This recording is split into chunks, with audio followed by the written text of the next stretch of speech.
Hello guys, നമ്മളിന്ന് ഉണ്ടാക്കാൻ പോകുന്നത് ചോറിനും ഇഡ്ഡലിക്കൊക്കെ പറ്റിയ ഒരു അടിപൊളി ഈസിയസ്റ്റ് സാമ്പാറാണ്.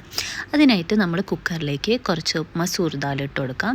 അതിലേക്ക് നമ്മൾ കയ്യിലുള്ള എല്ലാ വെജിറ്റബിൾസും ഇട്ട് കൊടുക്കാം. ക്യാരറ്റ്, വെളുത്തുള്ളി, പച്ചമുളക്, ഉള്ളി, പൊട്ടറ്റോ ഇതൊക്കെയാണ് ഞാനിവിടെ ചേർത്തിരിക്കുന്നത്. അതിലേക്ക് കുറച്ച് വെജിറ്റബിൾസ് മുങ്ങാൻ പാകത്തിലുള്ള വെള്ളവും പിന്നെ കുറച്ച് ഉപ്പും മുളക് പൊടി, മഞ്ഞൾപ്പൊടി, കുറച്ച് കറിവേപ്പില ഇട്ടിട്ട് നമുക്ക് അടച്ചു വെച്ച് വേവിക്കാം.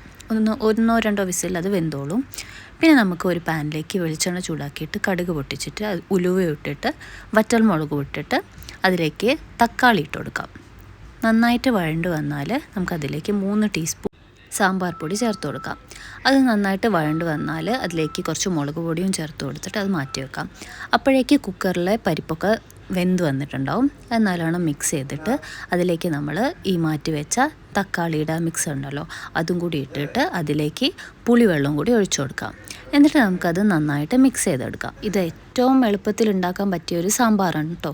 നമുക്ക് ഇഡ്ഡലീൻ്റെ കൂടെയും ചോറിൻ്റെ കൂടെയൊക്കെ കഴിക്കാൻ പറ്റുന്നതാണ്. ഇതിലേക്ക് നമുക്ക് ലാസ്റ്റിലായിട്ട് മല്ലിച്ചപ്പും കറിവേപ്പിലയും കൂടി ഇട്ടിട്ട് നന്നായിട്ട് മിക്സ് ചെയ്ത് കൊടുക്കാം. ഇന്ന് നമ്മൾ ഈ സാമ്പാർ കൂട്ടാൻ പോകുന്നത് ഇഡ്ഡലീൻ്റെ കൂടെയാണ്. അതും കുറച്ച് ചമ്മന്തിയും ഒരു പുഴുങ്ങിയ മുട്ടയും കൂടി ആയാൽ